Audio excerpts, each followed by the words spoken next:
Okay, so let's dive right in. Today we're tackling a topic I think a lot of us struggle with. Foods that, well, let's just say, don't exactly help us stay lean. Right, those sneaky culprits that seem to encourage our bodies to hold on to fat a little more than we'd like. Exactly, and we're going straight to the source for this deep dive. Foods that burn fat. Foods that turn to fat, part 2. It's written by Tom Venuto, who you might know from his book, Burn the Fat, Feed the Muscle. Oh yeah, Tom Venuto. He definitely knows a thing or two about body composition, coming from a bodybuilding background at all. So we're going to unpack his list of these so-called fat-turning foods. And I think what's fascinating is that when you look at this list, there's some pretty clear patterns. Oh, absolutely, like a common thread running through them. Yeah. What we see is that most of these foods are, well, they're calorie bombshells. Yeah, very calorie dense. They pack a whole lot of calories into a small amount of food. Which can make it so easy to overeat, you just don't feel as satisfied, so you keep going back for more. And on top of those calories, we're often talking about not so healthy fats, like lots of saturated and trans fats. Right, and then of course there's the sugar, refined sugar galore, and then we get into the lack of nutritional value. Yeah, so many of these foods are just empty calories. They're full of flavor enhancers and fillers and artificial ingredients and all that stuff, and often a huge helping of sodium, too. It's like a recipe for, well, not exactly a recipe for success when it comes to reaching your fitness goals. Right. It's more like a recipe for making your body want to store fat. Okay, so should we just jump into the list? Let's do it. I think number 1 might surprise some people. Ice cream. Ice cream, you wouldn't think it, right? I mean, it's just a treat, right? But Venuto calls it out as the evil fat-storing triad. Fat, sugar, and lots of calories all in one delicious scoop. And the examples he gives are pretty eye-opening. Oh yeah, like just a regular cup of vanilla ice cream, even the premium kind, we're looking at about 350 calories and 20 grams of fat. And most of that is the saturated kind. Yeah, not exactly a diet-friendly dessert. And then it gets worse. Much worse. You go for something like Haagen-Dazs Belgian chocolate, and you're looking at 660 calories and 36 grams of fat. That's in one little container.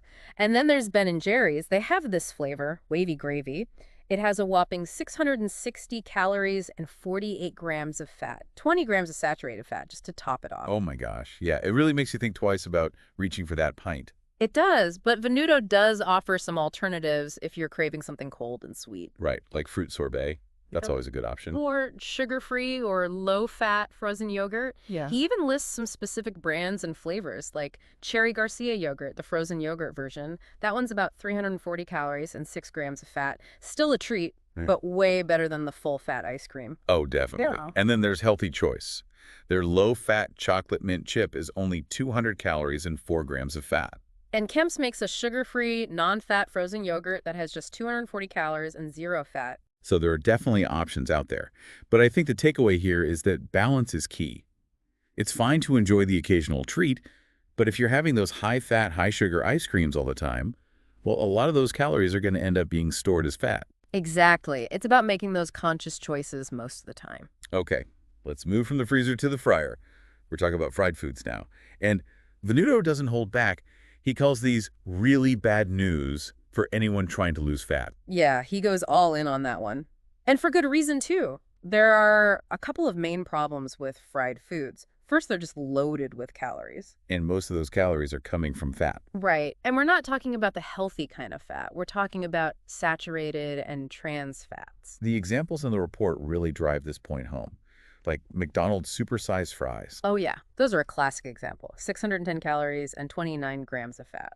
And then a large Burger King hash brown comes in at 390 calories and 25 grams of fat. And then there's KFC. Their extra tasty crispy fried chicken breast has 470 calories and 25 grams of fat. And that's just for one piece of chicken. You could easily blow your entire calorie budget for the day with just a few bites of fried food. Definitely. And what's even worse is that the frying process itself actually damages the essential fatty acids in the food. Oh, interesting. So it's not just the type of fat, but the way it's cooked that makes it so unhealthy. Right. The heat essentially twists those essential fatty acids into these unnatural shapes, creating trans fats. And our bodies just don't know what to do with those. Makes sense. And didn't they used to fry things in lard? Yeah, traditionally they did, but now it's mostly shortening and margarine, which are often already high in trans fats. So it's like a double whammy of unhealthy fats. Pretty much. There's a quote in the report from Udo Rasmus, who's an expert on fats. He says, safe frying is a contradiction in terms. Wow, that's pretty powerful. He goes on to explain how frying destroys nutrients and creates potentially carcinogenic compounds. And the high heat degrades the fats and oils themselves, making them even more harmful. Yikes. Okay, I'm officially convinced to stay away from the fryer. Me too. And just a little side note here. Sauté is basically just the French word for fry. Oh, really? So even if a recipe says sauté, we should be a little cautious. It's something to keep in mind, especially if you're really trying to avoid fried foods altogether. Okay, on to the next category. And this one is a tough one for me to resist. Donuts and pastries. Yeah, those are definitely tempting, but Venuto calls them out as an all-time no-no for anyone trying to lose fat or just improve their overall health. He says it's the combo of refined sugar and saturated fat that makes them so bad. Right. That's a 1-2 punch your body doesn't need. And even a small donut can pack a surprising amount of fat and calories. Like a plain or powdered donut can have around 170 calories and 10 grams of fat. Yeah. That means over half the calories in that little donut are coming from fat. And the bigger donuts, forget about it. Those can range from 200 to 420 calories and have up to 22 grams of fat. Oh, man. And most of that is saturated fat, too. Plus, they're made with white flour, which has basically zero nutritional value. Right, it's all just empty calories, and then there's all the sugar they add. And don't forget about all the chemical additives. The report lists softeners and mono and diglycerides and artificial coloring agents and preservatives. It's like a chemistry experiment more than a food. And to make matters worse, a lot of donuts are deep fried, so you're getting even more fat from the cooking process. The report actually mentions Cinnabons specifically. One of those has 670 calories and 34 grams of fat. Yeah, so donuts, pastries, eclairs, they're all pretty much off the table if you're serious about your health. Okay, moving on to a category that always gets a lot of attention. Sugar. White sugar, candy, chocolate, all that sweet stuff. It's tough to avoid, right? It seems like sugar is everywhere. But Venuto starts by addressing a common misconception. He says it's not all carbohydrates that are bad. Oh, good point. I think a lot of people assume all carbs are the enemy. Right. But he says it's the refined carbohydrates that are the main problem. Those are the ones that are really high in calories and don't offer much in terms of nutrition. So white sugar, candy, sweets, those are the big offenders. Exactly. And he says that even if you're eating at a calorie deficit, those refined carbs are still going to mess with your metabolism. How so? Well, they cause these rapid spikes and crashes in your blood sugar, which then messes with your insulin levels. And high insulin levels can actually make it harder for your body to burn fat. So even if you're eating less overall, those sugar spikes can still lead to fat storage. Right. It's a tricky cycle.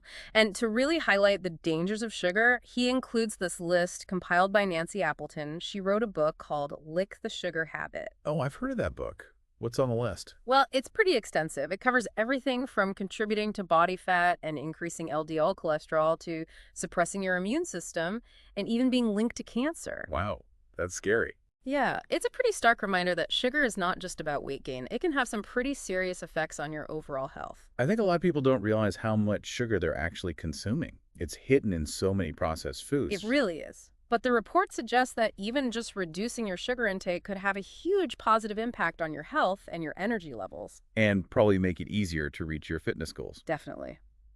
Okay, let's talk about another sugary culprit. Soda. Soda. It's so refreshing, but I know it's not good for me. The soda industry is massive. The report mentions that in 2001, the average American drank over 55 gallons of soda per year. 55 gallons? That's insane. It is. And the main problem with soda is the high fructose corn syrup and sucrose. It's just a ton of sugar in liquid form. And what's especially tricky about liquid calories is that we don't tend to compensate for them by eating less food. Right. You might skip dessert after a big meal, but you'll still have a soda with your burger and fries. So you're essentially adding all those extra calories on top of what you're already eating. And it's so easy to drink a whole can of soda without even thinking about it. Definitely. So the message here is pretty clear. If you're trying to watch your weight, you really need to limit or avoid sugary drinks. And that includes those fruit drinks that are marketed as being healthy. Oh, yeah, those are sneaky. Just because it says contains real fruit juice doesn't mean it's good for you. Always check the ingredients list. If you see sugar, corn syrup, or high fructose corn syrup, stay away. No matter how healthy the packaging makes it look. Okay, let's move on to something savory. bacon and sausage. Two breakfast staples that a lot of people love. But unfortunately, they're not exactly health foods. The Center for Science and the Public Interest is quoted in the report as saying that bacon and sausage are one of the worst foods you could possibly eat. Wow, that's harsh. What makes them so bad? Well, they're very high in fat, especially saturated fat. One strip of regular pork bacon has about 130 calories and 13 grams of fat. 5 grams of that is saturated fat. So almost all the calories in bacon are coming from fat. Over 90%, actually. And even the reduced fat options can still be very high in fat. So reduced fat doesn't mean low fat. Exactly. Plus, bacon and sausage are processed meats. They often have fillers and sodium and added sugar and nitrites. And nitrites have been linked to cancer, right? Right. So even if you find a lean bacon substitute, it's still probably processed. Venuto recommends sticking to natural, lean proteins like chicken breast, turkey, fish, and egg whites. Those are much better choices for your body. Okay, now let's talk about another breakfast staple. Bread. Bread, the staple of life. But there's a lot of debate about whether bread is good or bad for you. Especially with all the low-carb diets out there. Right. But Venuto says it's not all bread that's the problem, it's white bread. White bread is the culprit. Why is that? Well, white bread is made from refined flour. And refined flour is basically treated by the body the same way as sugar. It's a refined carbohydrate with very little nutritional value. So it's like eating empty calories. Pretty much. Whole grain breads, on the other hand, are much better for you. Why is that? Because whole grain breads haven't been stripped of their nutrients. They still have all the vitamins and minerals and fiber. So when people on low-carb diets say to avoid carbs, they really mean to avoid refined carbs. Exactly. Like white bread, pretzels, bagels, crackers, all those things made with white flour. So if you're trying to lose fat, you should stick to 100% whole wheat bread.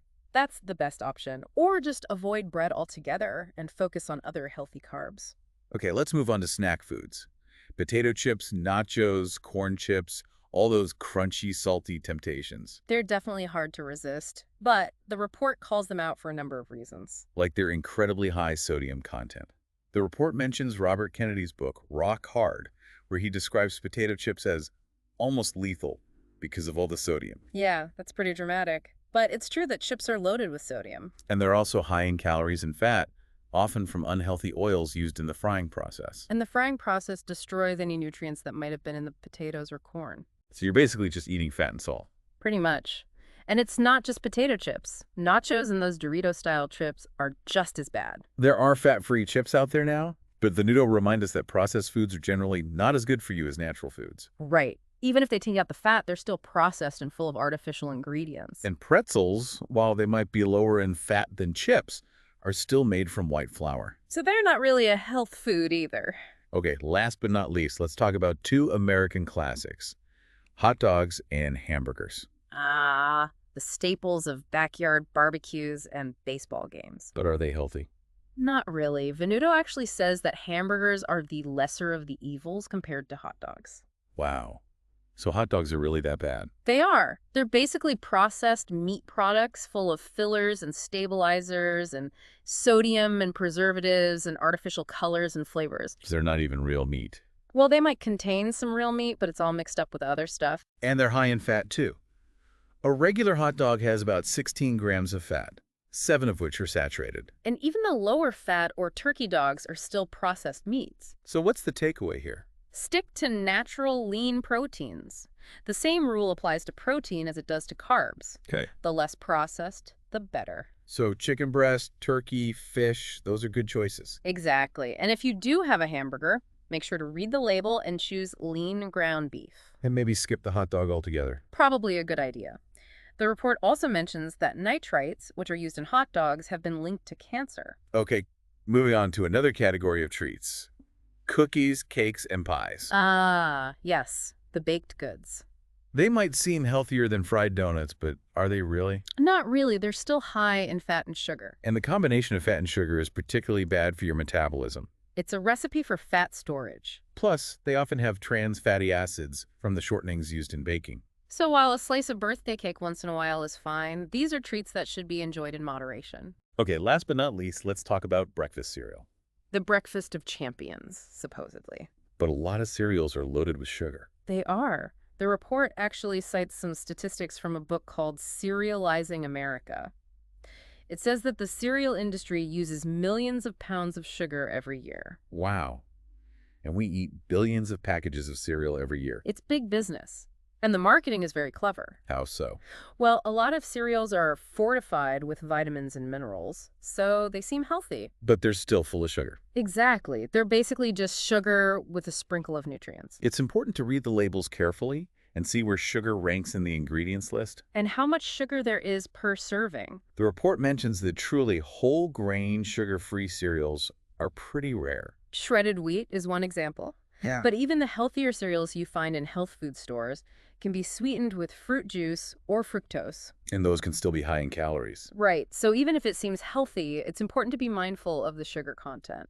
The report points out that a lot of athletes, like bodybuilders and fitness models, avoid boxed cereals altogether. They usually opt for unsweetened oatmeal or other whole foods for breakfast. So even if a cereal seems healthy, it might not be the best choice for your goals. Right. It's all about making those informed choices.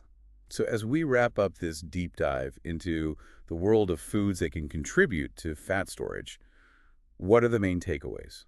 Well, the common thread running through all of these foods is that they're high in calorie density, unhealthy fats, and refined sugars. And they're low in nutrients and often full of processed ingredients and additives. And while the occasional treat is okay, it's important to be mindful of how often you're consuming these foods. Because if you're eating them all the time, it's going to be harder to reach your fitness goals. Definitely. It's all about balance and making those healthy choices most of the time. So for you, our listener, what's one small change you can make this week to start shifting towards healthier foods? Yeah. Maybe swap out that sugary cereal for some oatmeal, or try grilled chicken instead of fried. Every little bit helps. Thanks for joining us on this deep dive. Yeah. Thanks for listening.